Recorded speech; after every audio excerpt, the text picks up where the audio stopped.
कि एमसीडी का मतलब है मोस्ट करप्ट डिपार्टमेंट। ये क्या 2,500 करोड़ रुपए है? इस 2,500 करोड़ पे सीबीआई की इंक्वायरी हो, सीबीआई की जांच हो। आज ये समझ में आ गया है कि इस 2,500 करोड़ के घोटाले के तार बहुत ऊपर तक जुड़े हुए हैं। तो हमें कहा जाता है कि ये आपके लिए महामारी है, उनके लिए महामारी नहीं है, आपके लिए महामारी है। इतिहास का सबसे बड़ा घोटाला है।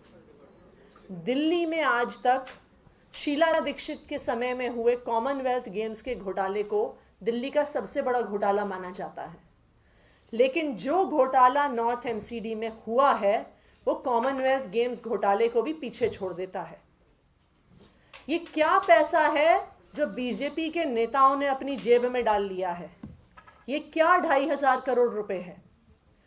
ये उन डॉक्टरों की सैलरीज हैं जो पिछले 8 महीने से कोरोना महामारी में अपनी जान की बाजी लगा के दिल्ली के मरीजों का इलाज कर रहे हैं।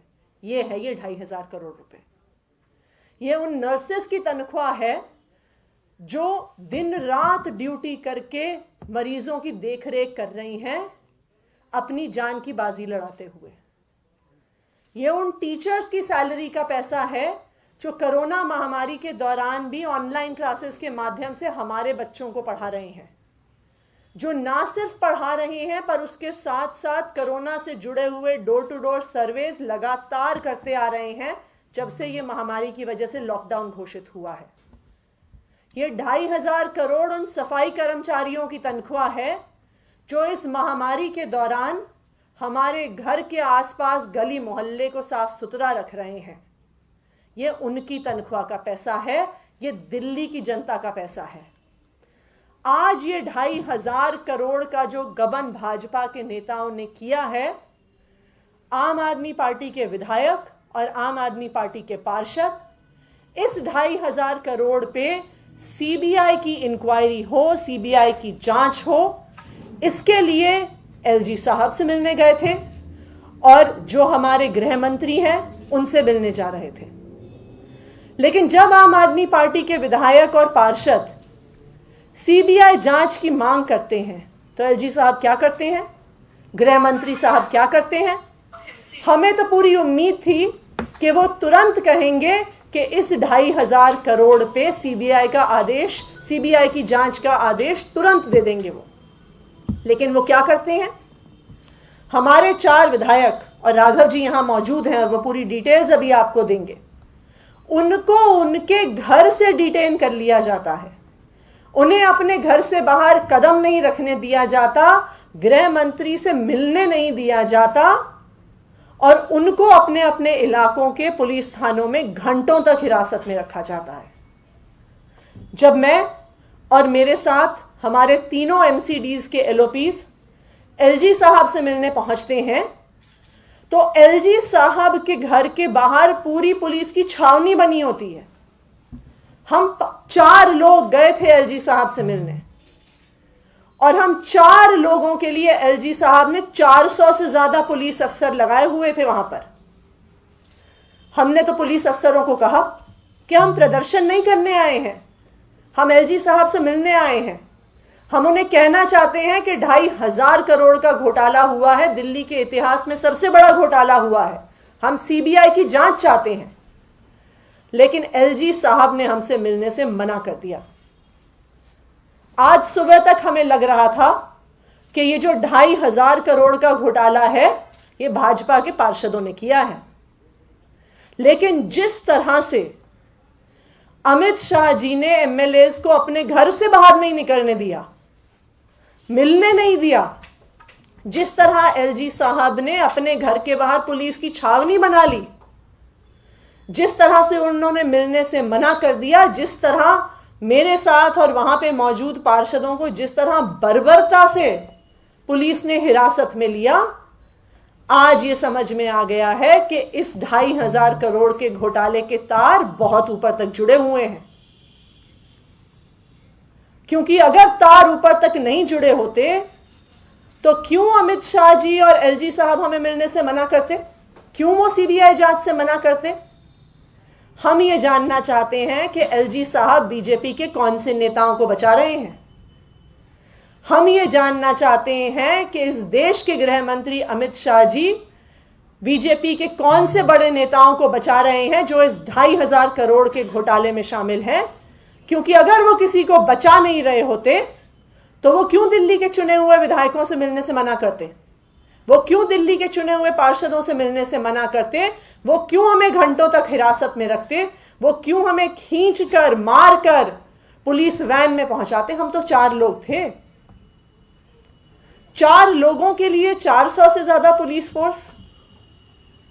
तो आज जो दिल्ली में हुआ है, आज जो एलजी साहब ने आम आदमी पार्टी के विधायकों और पार्षदों से मिलने से मना किया है, आज अमित शाह जी ने जिस तरह से आम आदमी पार्टी के विधायकों को अपने घर से अरेस्ट करवाया है, डिटेन कराया है, उससे यह साफ है कि बीजेपी के बड़े बड़े नेता इस घोटाले में शामिल हैं और एलजी साहब और हमारे गृह मंत्री दोनों उनको बचा रहे हैं।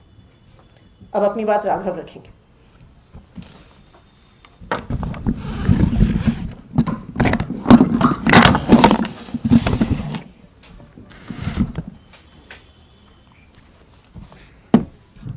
देखिए, हिंदी में एक कहावत है, सांझ को आंच नहीं।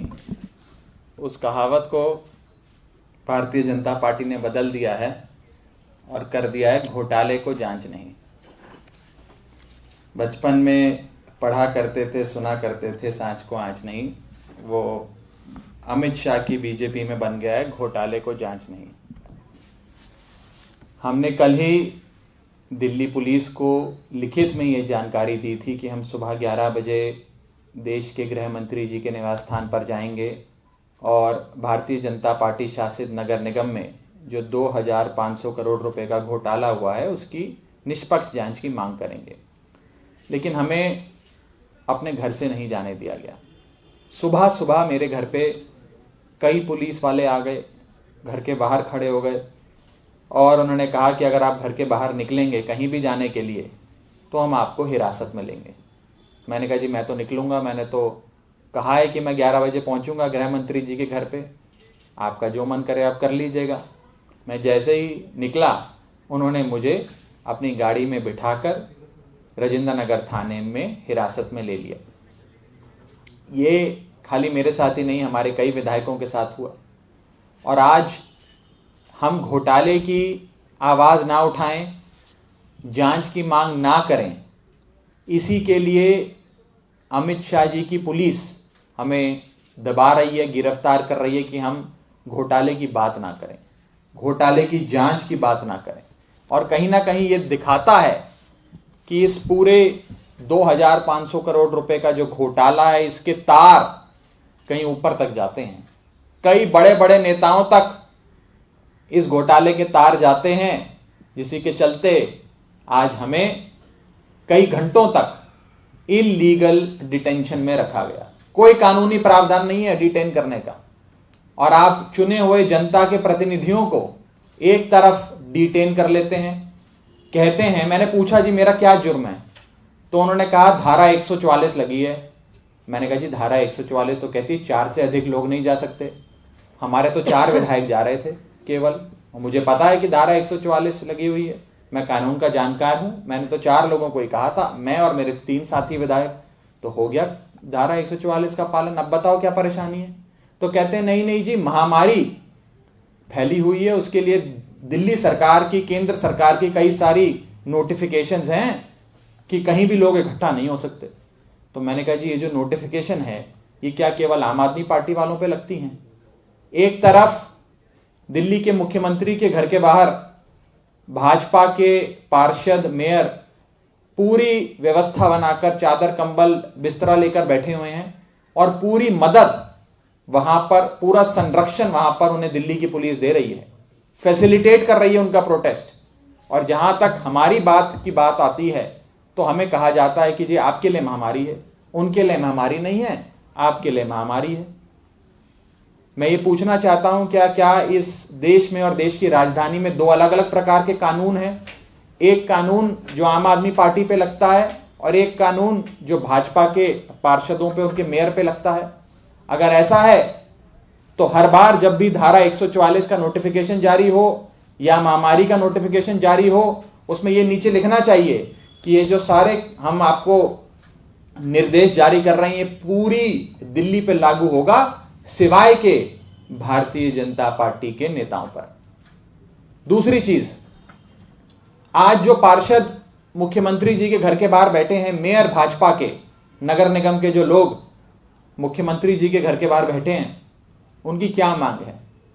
वो लोग ये कह रहे हैं कि 2500 करोड़ रुपए का गबन तो भाजपा शासित नगर निगम ने कर लिया, बट अब मुख्यमंत्री जी 13,000 करोड़ रुपए हमें और दो, हम इन 13,000 करोड़ का भी गबन करना चाहते हैं। अभी पेट नहीं भरा उनका, कह रहे 2,500 करोड़ का तो कर लिया हमने, वो तो खा गए, डकार गए, लेकिन 13,000 करोड़ रुपए दिल्ली सरकार हमें और मुहैया कराए, अभी हमारी प्यास नहीं मिटी, अभी हमें और गबन करना है। यही कह रहे हैं, शायद यही नजर आ रहा है उनकी कंडक्ट से, उनकी बातों से। मैं साफ तौर पे ये कहना चाहता हूं कि एमसीडी का मतलब है मोस्ट करप्ट डिपार्टमेंट, ना कि म्युनिसिपल कॉरपोरेशन ऑफ दिल्ली। ये बात बार बार दिल्ली हाईकोर्ट ने कही, ये बात बार बार तमाम राजनीतिक दलों ने कही, और ये बात बार बार दिल्ली के भारतीय जनता पार्टी के नेताओं ने कही। स्वीकारा कि भाजपा में, नगर निगम में खूब भ्रष्टाचार है, और उसी के चलते हमने देखा कि भारतीय जनता पार्टी हर चुनाव से पहले अपने पार्षदों की टिकट काट देती है और कहती है कि जितने भी हमारे पार्षद हैं ये बहुत भ्रष्ट हैं, इनको टिकट नहीं देंगे और लोगों को टिकट देंगे। नए लोगों को टिकट दे देते हैं, फिर उनकी टिकट काट देते हैं अगले चुनाव से पहले कि नहीं ये भी भ्रष्ट हो गए, अब हम और नए लोगों को टिकट देंगे। तो बारी बारी कर कर सबकी बारी आती है, बारी बारी कर कर सबकी बारी आ रही है। अब आप आए, आप 5 साल के लिए पार्षद बने और आप मौज लूटें, आप पैसा कमाएं, आप खूब भ्रष्टाचार करें। ये भारतीय जनता पार्टी में चल रहा है।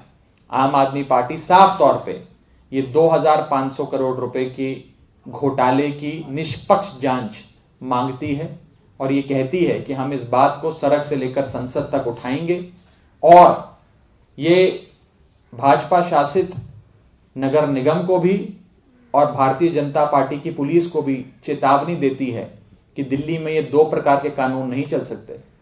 भाजपा वाले 13,000 करोड़ रुपए का और गबन करने के लिए मुख्यमंत्री जी के घर के बाहर बैठ सकते हैं, लेकिन 2,500 करोड़ रुपए के घोटाले की मांग करने के लिए आम आदमी पार्टी के नेता गृह मंत्री और उपराज्यपाल के घर नहीं जा सकते। ये 2 कानून लागू नहीं हो सकते, एक ही कानून लागू होना चाहिए, सब पर पूरी समानता से वो कानून लागू होना चाहिए। ये कह के मैं निष्पक्ष जांच ये 2500 करोड़ रुपए के घोटाले की रखता हूं। कोई सवाल किसी साथी का तो आप पूछ सकते हैं। एक सेकंड में, आज जब हमारे विधायक, हमारे 4 विधायक धारा 144 का पालन करते हुए जब अमित शाह जी के घर जाने वाले थे, हमने तो बहुत क्लियर तरीके से बताया था कि हम उनसे मिलना चाहते हैं। हमने बहुत स्पष्ट तरीके से बताया था कि हम चाहते हैं कि आप सीबीआई की जांच करवाइए। लेकिन जिस तरह से अमित शाह जी के घर जाने वाले हमारे 4 विधायक को हिरासत में लिया गया, उससे यह बिल्कुल स्पष्ट है कि अमित शाह जी खुद जो 2,500 करोड़ का घोटाला है उसके दोषियों को बचा रहे हैं। इस देश का गृह मंत्री 2,500 करोड़ की जो एमसीडी के टीचर, एमसीडी के नर्स, एमसीडी के डॉक्टर, एमसीडी के सफाई कर्मचारी को जो तनख्वाह मिलनी थी, उस पैसे में हुए घोटाले को दबाने की कोशिश कर रहे हैं। और उससे यह भी स्पष्ट होता है कि इस 2,500 करोड़ के घोटाले से ध्यान भटकाने के लिए अमित शाह जी ने खुद जो मेयर और पार्षदों को सीएम अरविंद केजरीवाल जी के घर के बाहर बिठाया है, क्योंकि वो चाहते हैं कि इस 2,500 करोड़ पे लोगों का ध्यान ना जाए। वो ये चाहते हैं कि ये कुछ 13,000 करोड़ की जो मनगढ़ंत अमाउंट है उसको बार बार दोहराएं, कि 2,500 करोड़ का जो दिल्ली का सबसे बड़ा घोटाला है उसको अमित शाह जी चाहते हैं कि ना मीडिया का ध्यान जाए, ना देश की जनता का ध्यान जाए, और इस 2,500 करोड़ के घोटाले को करने वालों के लिए खुद अमित शाह जी मेयर्स का प्रोटेस्ट करवा रहे हैं। आप लोगों ने सीबीआई जांच की मांग की थी, आप लोग उस मांग को लेकर गए लेकिन रिटेन कर दिया गया, अब आगे क्या कुछ करेंगे? देखिए, आगे पार्टी समय पर अपनी पूरी रणनीति और योजना बनाएगी, उसकी जानकारी आपको पूरी तरीके से दी जाएगी। लेकिन मैंने आपको जैसा कहा, भारतीय जनता पार्टी के पापों का घड़ा भर चुका है, घोटालों का घड़ा भर चुका है, और जब तक आम आदमी पार्टी है तब तक भारतीय जनता पार्टी को हम बिना किसी जवाबदेही के, बिना किसी जांच के ऐसे देश की जनता का, दिल्ली की जनता का पैसा नहीं हड़पने देंगे, और हम अपना आंदोलन सड़क से लेकर संसद तक जारी रखेंगे। जो 2,500 करोड़ की आप बात कर रहे हैं, how have you reached the figure of that particular amount? ये 2,500 करोड़ का जो फिगर है ये हमारा फिगर नहीं है। ये 2,500 करोड़ का अमाउंट पिछले कई सालों से एमसीडी के अकाउंट्स में दिख रहा है। इस साल एमसीडी के बजट में उस अमाउंट को जीरो कर दिया जाता है जो नॉर्थ एमसीडी को बकाया था। तो ये बहुत स्पष्ट, देखिए घोटाले की, करप्शन की क्या डेफिनेशन होती है कि loss to the public exchequer is corruption. ये 2,500 करोड़ का लॉस टू पब्लिक एक्सचेकर है जो नॉर्थ एमसीडी के साफ साफ उनके पिछले कई सालों के जो अकाउंट्स हैं उसमें दिख रहा है।